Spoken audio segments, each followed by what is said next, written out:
He's Howard Eibach, a former copywriter and creative director and the author of 2 books on the creative brief. And he's Henry Gomez, an ad agency strategist with over 26 years of experience. Look at those gray hairs, man. He's starting to catch up with me.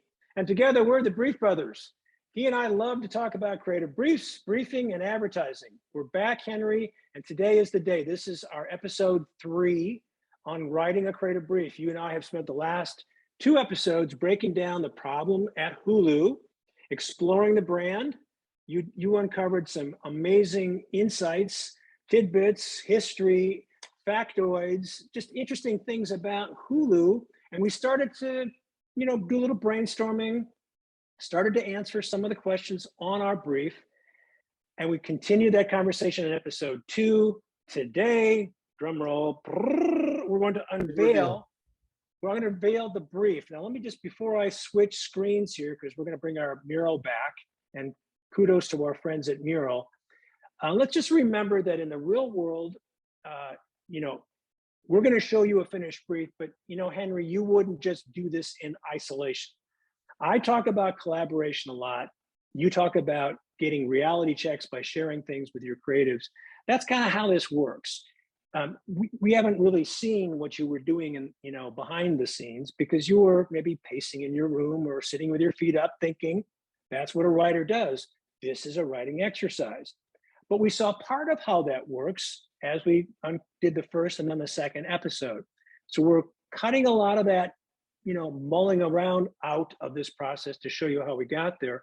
But in that real world, you're going to be talking to a lot of people. And I, as a creative, I might be giving you some feedback, as we did in the first 2 episodes, but I'm really not going to get involved in the process because that's your baby. That's the way it works. I talk about collaboration not because the folks that I do training with often don't have someone like you on staff. So they have to do this by themselves. We aren't struggling with that deficit. We have you. Okay, so let's do a little switch here. I've got a cool tool here. This is our mural.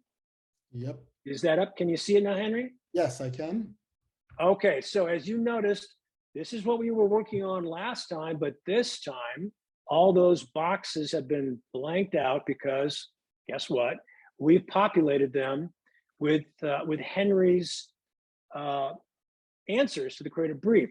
So this is going to start off here on the left. We're going to do left to right and start at the beginning. Yep. So before we do that, a couple of comments. One is, you're right about collaboration. This would be my draft, and I would take this to our creative director and whoever else he wants in the room to review this brief. Usually it's him and one other person, one of his, co-creative directors that is going to be overseeing this assignment. Not all of the creatives, just that creative leadership will have a give and take on the brief, see if they like it, if there's anything that they feel is missing. And then I take that on board and I finalize the brief. And then I take it from a Word document and I put it in a PowerPoint where I dress it up with bells and whistles, put videos in, do whatever that is, and then conduct the in-person briefing. The other thing is, I've mentioned this ad nauseum before, but it's worth repeating again. With the stuff that you talked about, the mulling over of the brief, that's what I mean when I say I spend very little time actually writing a brief, right? But a lot of the stuff that I do day to day, the meetings that I'm in, the presentations that I'm part of, all of that kind of goes into the knowledge bank that eventually comes out somehow in a brief. So the brief is an important part of what I do. It's probably at the top of the list of a strategist's roles, but the time spent actually writing a brief is usually not that great in comparison to the time just absorbing information and distilling it down and trying to understand what it all means, which you've seen a little bit of that in the last 2 episodes as we've right. And I think any writer understands that even when you're not writing, you're thinking about it. The actual physical tap, tap, tap on the keyboard or scribbling with your pen or a pencil, in terms of the time devoted to the project itself, is probably 15, 20%, maybe 30%, because the rest of it is really using your conscious and subconscious minds to do the heavy lifting. Okay, Henry, let's take a look at our brief. Again, you made a great point. This is our first draft. But before we dive in, I just have one question for you. It's something that I've wanted to ask. We talked about it a bit before I hit record.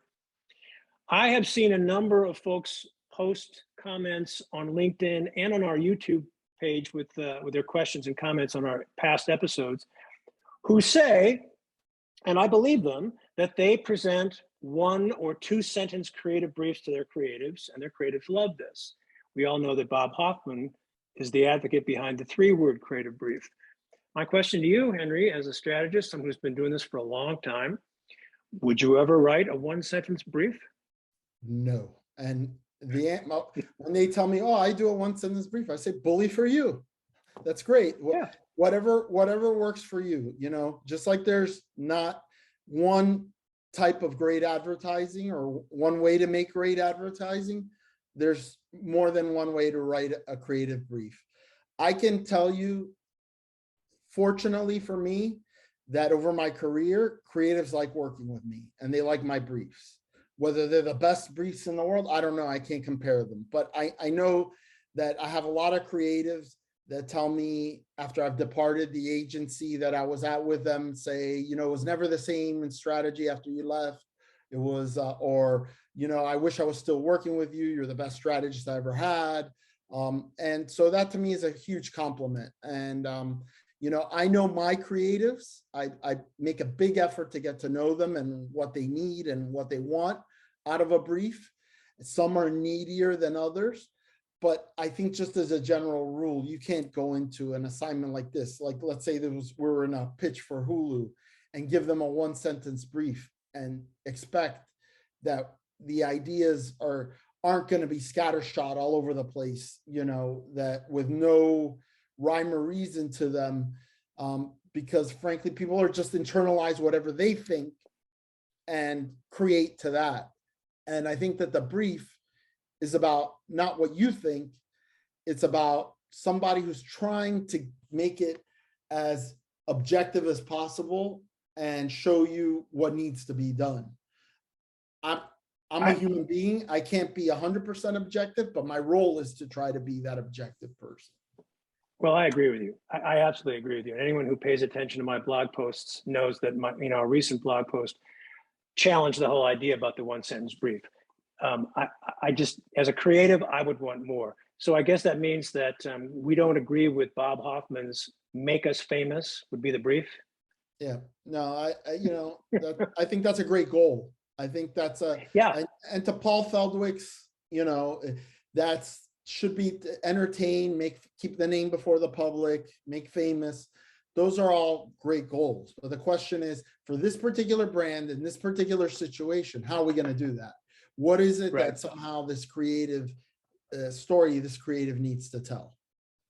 Well, as we get started here, let me just say publicly how much I like this brief, that I'm going to include it in the rotation of briefs that I use in my creative brief writing workshops. That's how much I like this brief. So happy to be using your work here, buddy, Thank you. Your partner. And the other thing I'm really happy about was that it all fit on one page.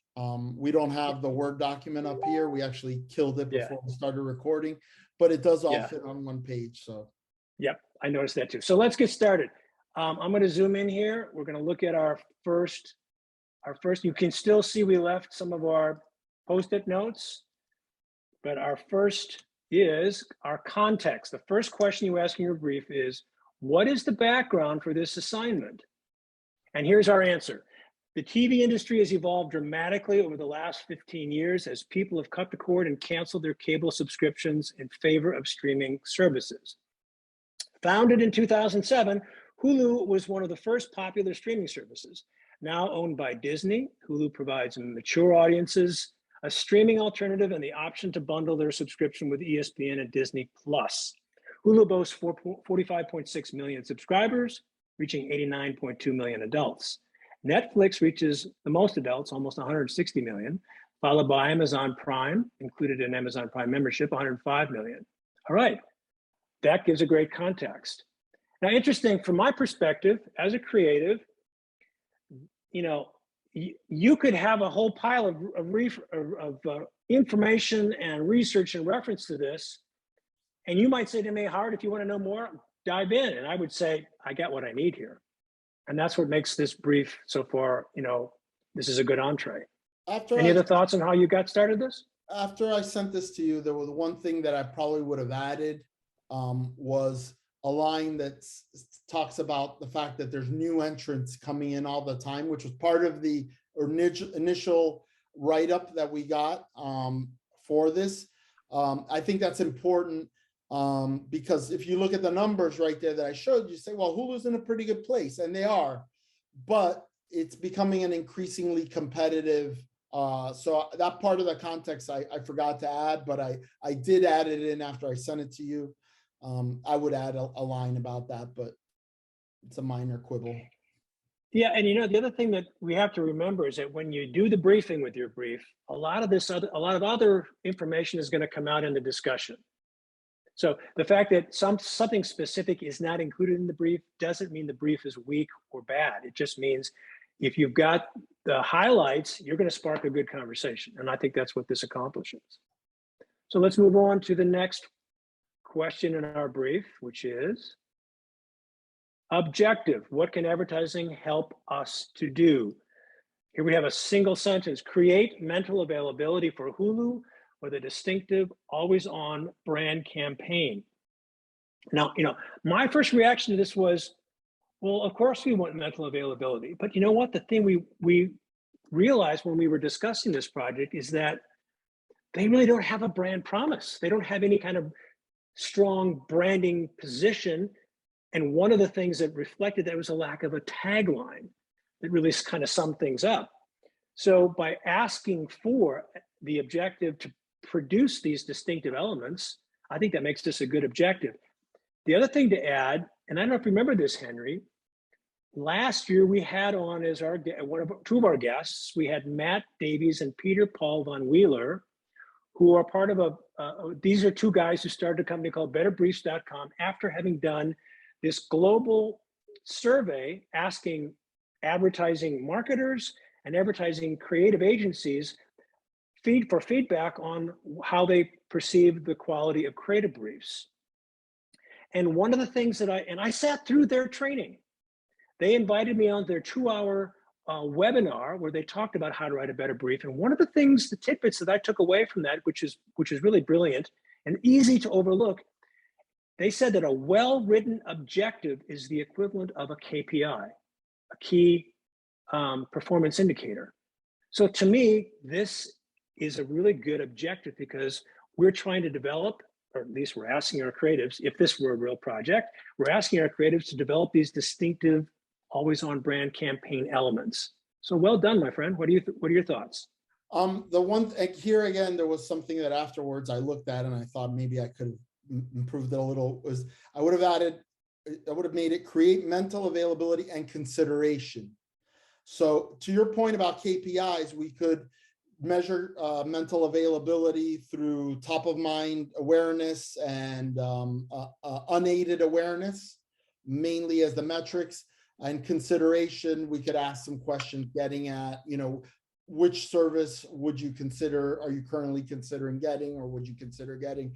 So consideration, I think we've talked a lot about awareness is always like the easy go-to objective, but Hulu doesn't have an awareness problem. I'm pretty sure that most people know that Hulu exists. The question is, how much mental availability does it have? Is it among the first 2 or 3 streaming services that they name unaided when they're asked to name streaming services? So that, I would add consideration here. Now, one thing we might add is the fact that, not everybody out there in Brief Brothers world, our viewers may be familiar with the whole concept of availability, something that Byron Sharp talks about. You wanted to kind of expand on that a bit? Yeah, so Byron Sharp talks a lot. He's got a book called How Brands Grow, and the sequel, How Brands Grow Part 2, very cleverly titled.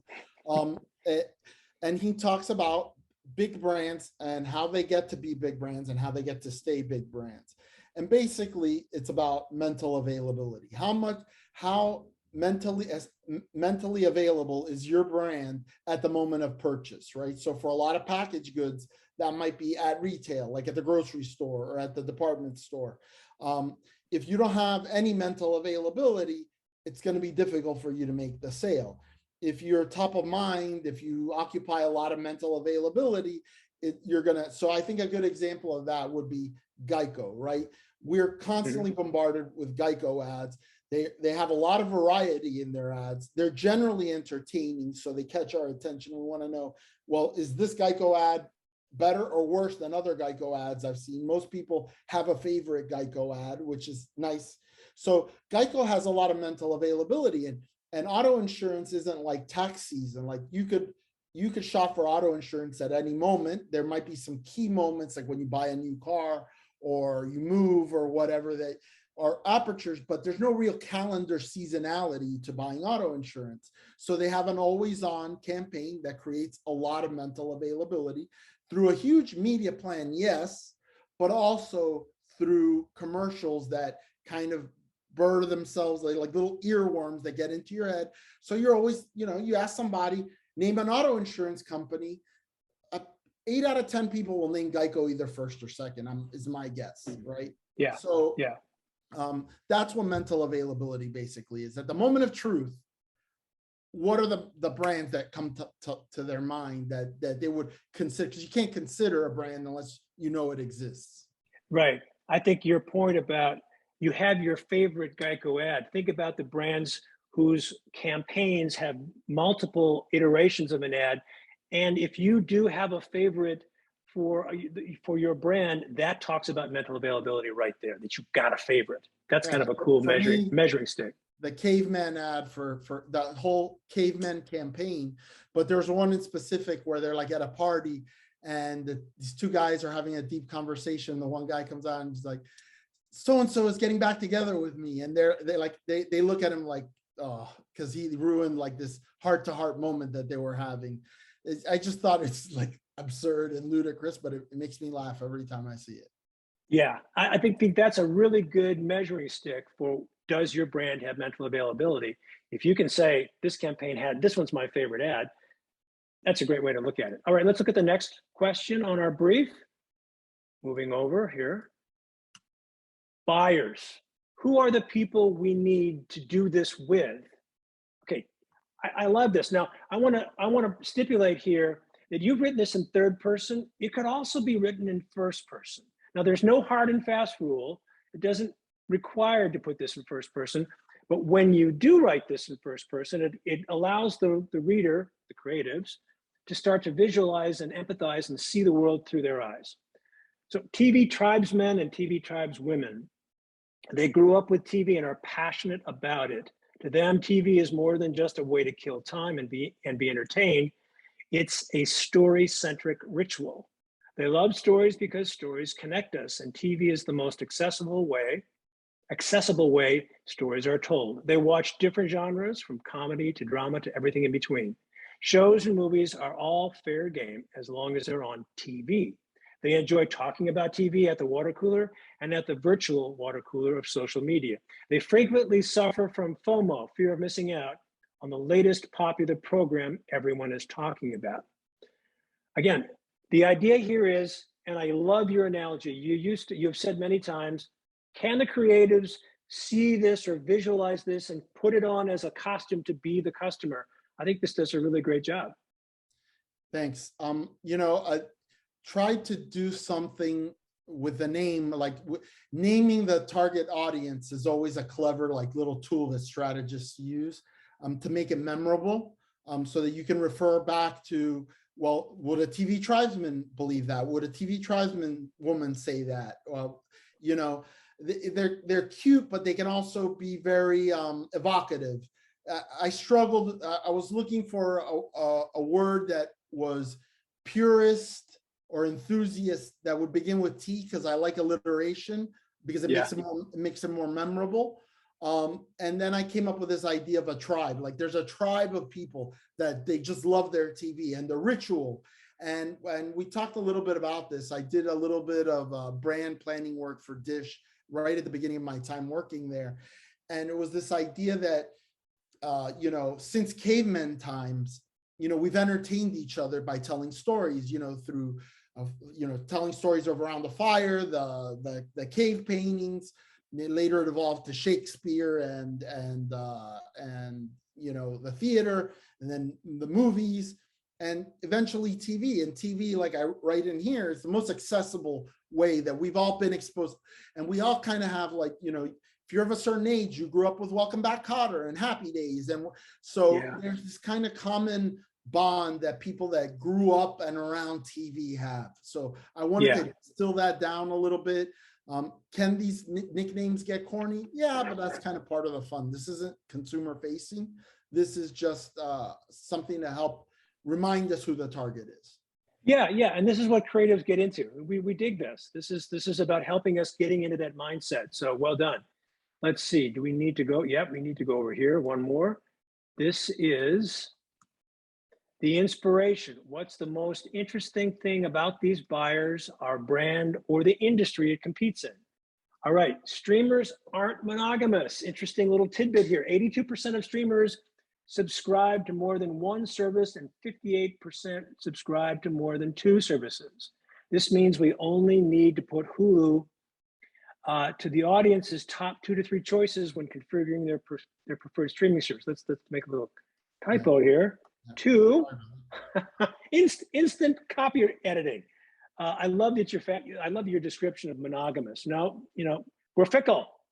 We have more than one service. I certainly do. I think you do too. That's an interesting observation. So this is where, like on a lot of briefs, it would say insight. Yeah.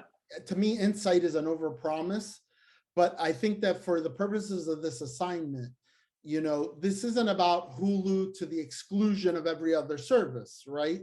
Like Hulu can live happily side by side with Netflix or with Disney Plus or ESPN Plus, which is the sister services of Hulu.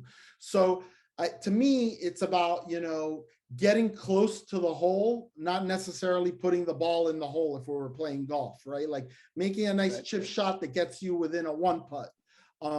So I think that changes things a little bit for the creatives in terms of, like, if we can find a swim lane for Hulu to swim in where it makes sense for it to be, then we don't have to be all things to all people. We can be something to a lot of the people that is valuable to them. And we'll get to that when we get to our single-minded proposition.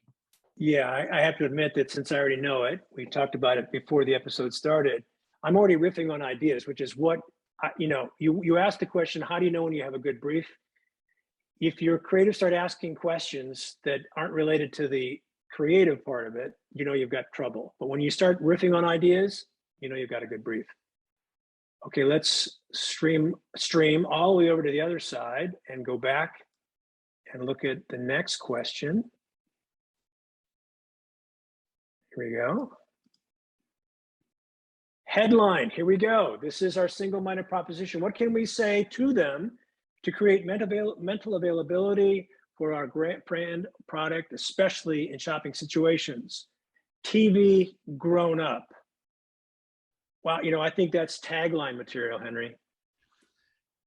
I don't ever set out to write a tagline. We've talked a lot about thinking about a single-minded proposition as a headline, and that's why I have this section of the brief called the headline. You know, but occasionally you find something, the creatives like it, they gravitate toward it, they might polish it, they might change it, it might inspire something similar. I shoot for the moon, but my goal isn't necessarily to create a tagline or a headline. It's something to help them think about it. I think that this works. I am a kind of a closet copywriter or creative. So I've noticed. I like it. We'll get into it a little more as we talk about, like, kind of the supporting points. But what I think it does is you'll notice that in the context section, I talk about mature audiences and how it complements Disney Plus and ESPN Plus, which are in the Hulu family, in the Disney family of streaming services. And that got me to thinking, you know, this is a product, you know, Disney Plus is such a children focused, you know, and family focused product, that this is the yin to that yang, right? This is the grown-up version of Disney Plus, where grown-ups get their fix of TV. And so, but it's also could have a double meaning, which is, TV has evolved, from that time where we had those rabbit ears on a black and white set, to cable coming in and revolutionizing television and all the new content and the fragmentation, to streaming re-revolutionizing it. And you could say that maybe Hulu somehow is like the most up-to-date, modern, contemporary way of watching TV that there is. So the medium has grown up, but it's also for grown-ups. Right. Well, you hit on a really good point before. You should swing for the fences every time you write a single-minded proposition. But I like to add to that when I do my training. Don't put that kind of pressure on yourself and expect to write a tagline every time. We've heard some of our guests on the Brief Brothers. I'm thinking of Lance Saunders and Luke Sullivan, and one or two others may have said this, and I think I may have read it from others. It's better to be clear rather than clever. So clarity is more important than cleverness. But if you can be both, go for it. Which is why, in my book, I always advocate, try to write some kind of headline that's what creatives are looking for. They're craving that kind of spark. So again, this is really well done. So yeah, I mentioned to you at one time that in the workshop that I teach, when I teach it, I break down different commercials, and there was one for, when you write a good single-minded proposition, like it. There's one, it was for a Samsung phone. At the time, it was the newest Samsung phone. It's already a few years old, the commercial. We're like, we're workshopping, like, what could the single-minded proposition for this thing have been? And this particular phone, the commercial was all about the selfie camera, the camera on the front of the phone, not the one on the back, and about how it was wide angle and it allowed you to get more stuff in and blah, blah, blah. So what I wrote was a single-minded proposition based on my observation that, we live in the selfie time, right? We live in the social media time. And frankly, that's all driven by narcissism, right? Like, it's about, look at me, look at me, look at me. So the single-minded proposition I write and that I show in the workshop as my version, not necessarily the right version, and that's true for all of this.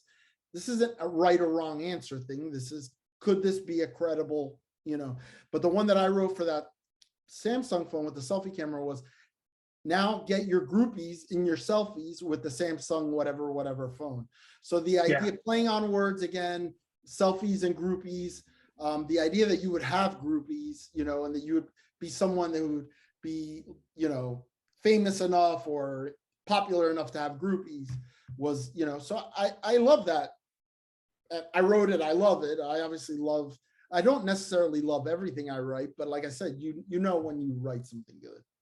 Well, let me ask you this, Henry. You've talked in the past about sometimes an idea for a single-minded proposition just hits you, in the first minute or two, and sometimes you have to mull on it. Where in the process of doing this exercise would you say that TV Growing Up hit you? Probably between the first and second episode we recorded, as I was like looking at, to me, that article that really talked about Disney's portfolio strategy, that this was like an adult counter programming to Disney Plus, which they also own, to me was an important thing, because I felt from the beginning that what Hulu needs is a reason for being. We've talked about that in the other two episodes. Right. Hulu needs a reason for being. There's a French phrase for that. I don't know French, but it's raison d'etre. Raison d'etre. And I've just ruined French, so please don't write in complaining. Yeah, so did I. But it needs a reason to exist.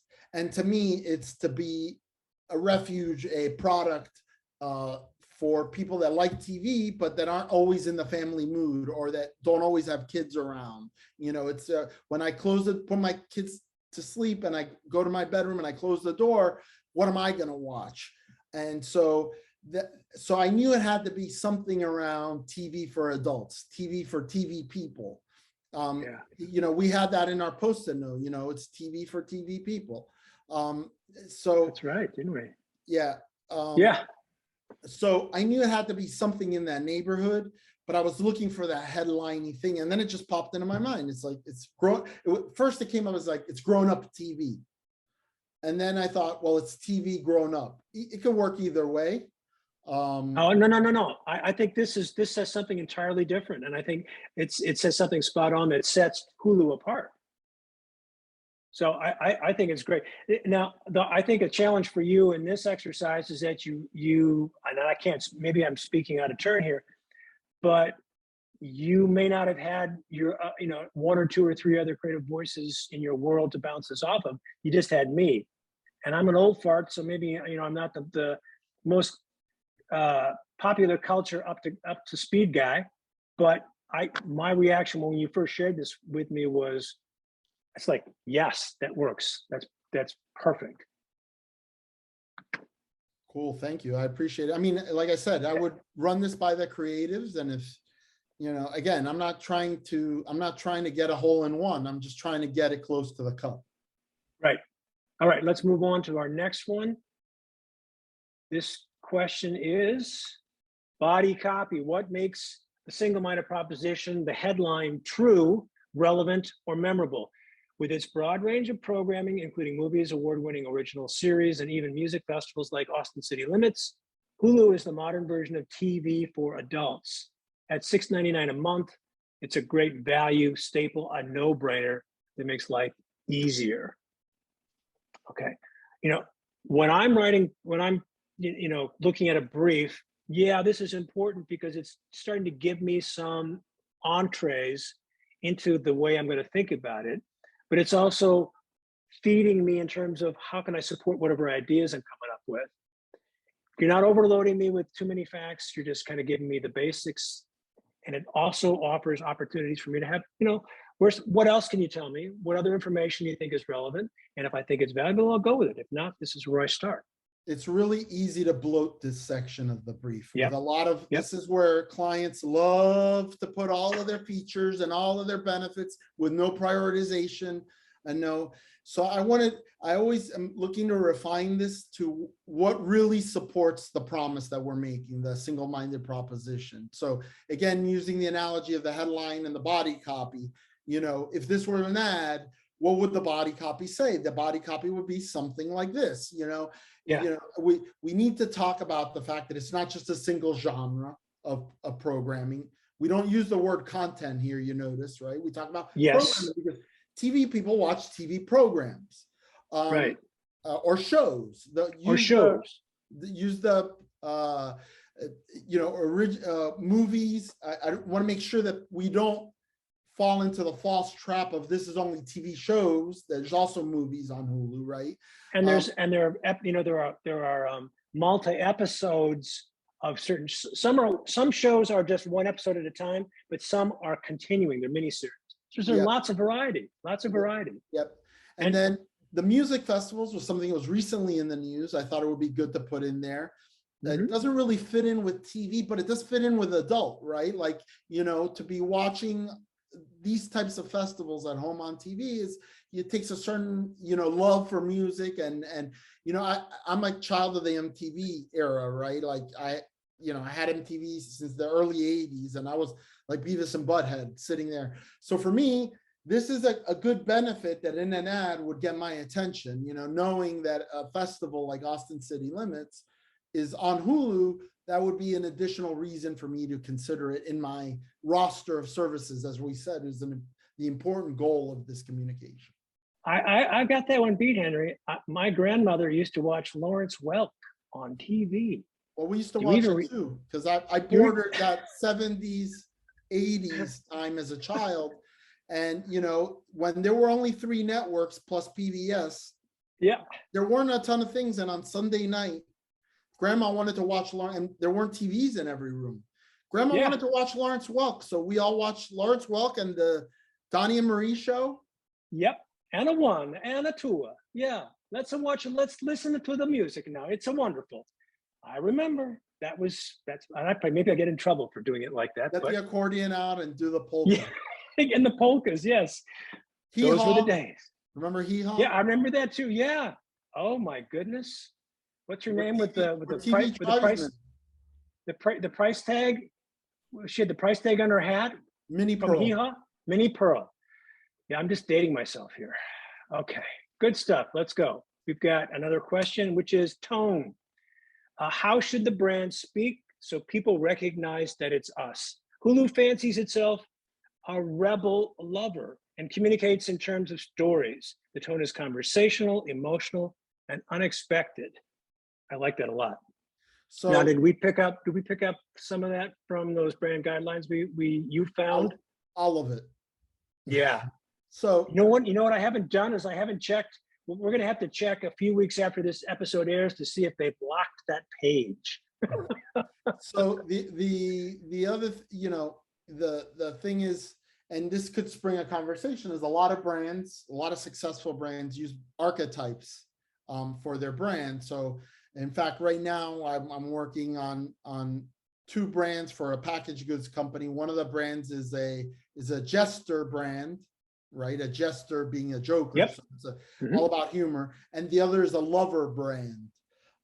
So here what you see is an infusion of that archetypal thinking with a rebel lover archetype that they put in. And I could go ad nauseum here. I could talk about that in the course of a briefing. There was a lot more that I could have put in here and bloated up the brief here, but this is enough for me to get the conversation started in a briefing. And remember, as a creative, I don't want all that bloating. I can ask you about that for amplification, but I just want that one page that I can, maybe crumple up and stick in my pocket, because I'm not going to go and sit around in my office. I'm going to go out and take a walk. I'm going to do stuff. That's when my thinking is at its best. So now, for those of you who may not be familiar with these archetypes, I think there are a dozen of them, and you can Google them. Brand, I would call them brand personalities, brand archetypes. They are really helpful in helping in focusing your thinking on where your brand fits in terms of some nice defining elements. And Rebel is, I think, in terms of tone, right? Yeah. Yeah, I use the brand archetypes a lot, and I do my training. And there's a wheel out there. There's slightly different words to describe each archetype, but they give examples of brands that fit these archetypes, so you can get a sense of which ones fit best. But I highly recommend that listeners Google that and get a sense of what's out there, because it's great to help you write your briefs. My experience is that brands that use these archetypes, it's not a magic bullet, but it certainly keeps people reminded of what their brand tonality is supposed to be, what their brand personality is supposed to be. It's a good construct that makes it accessible to people to understand, and also to know when something doesn't fit. More than anything, when something doesn't fit, because it doesn't meet in my case, the jester archetype for one of my brands I work on, or the lover archetype that the other brand that I work on. And packaged goods companies, distilled spirits companies, companies that are really strong marketers tend to use this technique. Yeah, I agree. All right, let's keep going here. I think we've got a couple more. We're almost done here. Codes. Which distinctive assets can reinforce the brand in the memories of our customer? The Hulu green color and logo, the vessel, the graphic typeface. See the big green guide of brand guidelines for specifics, and that's the whole website that we discovered, that you discovered, Henry, last episode. 60-megabyte PDF inside of it. Yeah, and what I love here is, and you can argue, did you give enough, or is it the right information? That entire 60 gigabyte or megabyte document is available for all creatives who want to dive into it. Some of us will, most of us won't. And your job as the strategist this is the act of reduction. A brief is an act of reduction. So you've given us the highlights. I think this is perfect. Thank you. All right, one more to go, I believe. And just a quick word on codes. That's again, my brief reflecting the latest thinking of people like Byron Sharp, and Mark Ritson, the brand codes, those distinctive assets that make it so, it's readily identifiable with the brand. I'm looking at my Zoom screen right now. And at the top, it says you are viewing Howard iBox screen, and it's in a green little box. And that green reminds me of Hulu, because the Hulu green is very similar to that. So once it gets into your head like that, that's what a distinctive asset does, is that it conjures the brand without necessarily saying the brand name. So that's kind of why I refer to it here as codes and brand codes and distinctive assets. I like this. I like this. Okay, let's go. We got, I think, one or two. I guess it's one. One, yes. This is the bonus round. We kind of left that blank when we were doing our second episode. Is there anything else we should consider? Currently, Hulu does not have a tagline, giving us a great opportunity to create one of the basic tools used to build iconic brands. I can't say that I am deeply embedded in our world of advertising to know how the attitude have shifted about taglines. I'm kind of sensing that some people say that they aren't as important as they used to be. I think that's true. I also think that they need to be more important. I think they play a huge role. I think they're valuable. And I've talked about the tagline for Lexus a lot, because I worked at Lexus's agency Team One when Tom Cordner, who authored the iconic line, "The Relentless Pursuit of Perfection," and I lament that it has now been reduced to "experience amazing," which just hurts to say out loud. So anyone who believes that a tagline no longer has value, I would respond by saying, can you explain the brand? Can you explain any brand without the tagline? And, I use my Albert Einstein, if you can't explain it to a child, you don't get it yourself exercise. And if you don't have a tagline, the tagline is the closest way you can get to explaining that brand in a simple phrase. If you don't have a tagline, you can't do that. Yeah. Here's a huge hole. I just look at it as a missed opportunity for additional branding, right? To create a distinctive asset that will be yours, particularly when we said that the problem here is that Hulu doesn't have a reason for being in consumers' minds. Right. And so a tagline that embodies a reason for being, and let's say that our creative director loved the one that we came up with, the headline we came up with and said, it's TV grown up. That helps explain what the advertising is trying to do. It encapsulates it. It becomes another distinctive asset. It's another building block of building a brand. Could you build a brand without a tagline? Sure, you could. But why wouldn't you avail yourself of a great building block that could have a lot of mental availability in people's minds? Yeah, here's the thing that I hear a lot. People will push back and say, oh, but other companies could say that they're a grown-up or that they are TV grown-up. Maybe, but if Hulu says it first, they own it. It's like the moon. It's like the moon. We planted the flag there first. It's ours. And now they have to displace us from that. And it's a great analogy, because I read in Facebook, and I haven't confirmed if this is true, but a couple of years ago, China landed on the moon. Yes, they did. I didn't know that. The moon is ours. The flag fell over. The moon is ours. Even if China lands on the moon, nobody knows that. They know that the United States landed on the moon first. So I saw acreage for sale on Zillow, and it's not that expensive. That was funny in my head. Soon it'll be Mars. So I think there was another question on the brief. I don't know if we didn't. Did I miss it? The mandatories. There we go. Oh, I did. I missed it. Uh-oh. Okay. Yeah, handcuffs. Sorry about that, guys.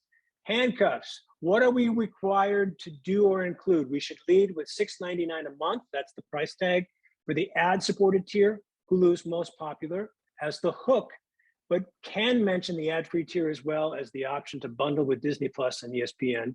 And never use the word content. Now, when we say that, we say don't use the word content in a headline, in body copy, in any kind of public facing language ever. That's just no, don't. Yeah, Okay. that was one of the interesting things we found just by flipping through the brand guidelines is Yep. we don't talk about content. So we're going to respect that. We're going to go into a pitch. The last thing we want to do is start off wrong by talking about content and have the clients roll their eyes and say, these people didn't look at the documents that we provided them. Yeah. I'll give you a little anecdote. I'll give you a little anecdote about that. I was working at Campbell Methune. I can name the agency because it's gone. And we had a healthcare, a fitness club client. I forget the name of the fitness club. And the brief clearly, it was a pretty decent brief. We were really happy with it, but we were showing images. This is all stuff for inside the gym.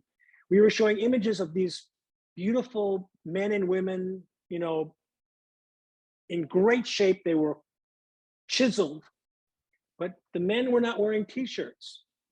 And the first thing the question that came from the client was, you remember us telling you that all our clients must wear clothing, must wear shirts? It's a pretty basic thing at a gym too, you know? Yeah, and I mean, I understand that sometimes people take off their shirt in the gym, but that was their brand requirement. The guys would always wear a t-shirt, and it was in the brief. We missed it. And all we could do was kind of stare at each other and say, oops, it was an easy fix, right? Easy fix. But we weren't. I mean, even if you attention. just called it out with an FPO and said, because you love the photo and you say, imagine this guy with a t-shirt on, or, well, you know. The point is that we just got caught. We got caught with our t-shirt off, so to speak. It was clearly indicated in the brief. We made a mistake. You just can't do that. You got to pay. The brief is your measuring stick. You've got to follow the brief. And we got called on it. So be careful. All right. Well, Henry, this is our brief. Now I pulled back and you can't really see everything. I'm going to zoom in a little bit here so you can sort of see it. I say, you know, here's the thing. I like to preach that a brief can be 100 to 150 words. Yeah, not every, it's like some people say it can be a sentence. I actually counted up the number of words. You've got fewer than 400, which is a pretty darn concise brief. So as briefs go, what I love about this is that it's different from the kinds of templates that I take from. It doesn't ask the same questions. It's got you thinking. The idea of headline and body copy to replace single-minded proposition and why should we believe it? I like that. The headline really works here. You've got a great explanation of who our buyers are. You made the effort to come up with a little anecdotal phrase, the tribesmen and tribeswomen.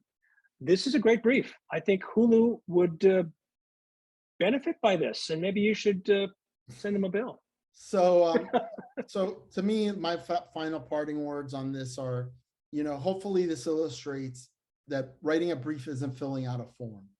Filling Absolutely. out a form is something that you do mindlessly, you know, filling in blanks.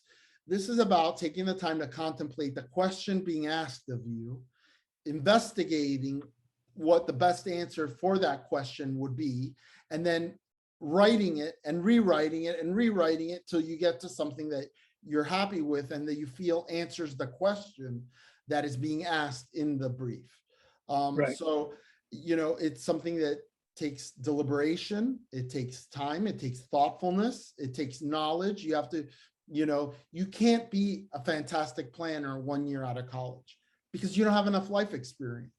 You don't have enough experience working in different categories. You can be a good student, right? And you should be a humble student and seek to be a sponge and absorb things, right? So that's what I would say. So the older you get, the better you should get at writing briefs because you have more life experiences. You're exposed to more psychological phenomenon, sociological constructs, and the way that you know, people look at marketing problems and what is in the zeitgeist of the culture.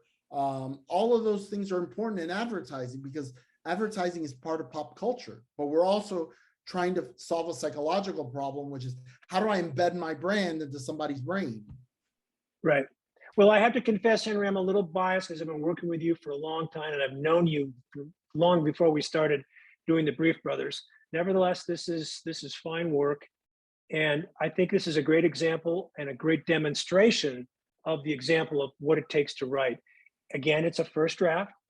And as we went through the answers to these questions, I heard you saying, well, I might change this and I might add this and I might refine that. In your next draft, that's what would evolve. It might get a little shorter, it might get a little longer. But anyway, I hope our viewers can see a little bit more behind the curtain, behind the scenes of what goes on to writing a brief.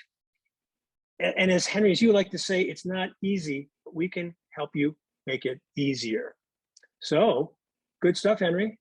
Good stuff, Howard. He's Henry Gomez. And he's Howard Eibach, and together we're the Brief Brothers. Till next time. Thank you, Muriel. Yeah, thank you, Muriel. This is great.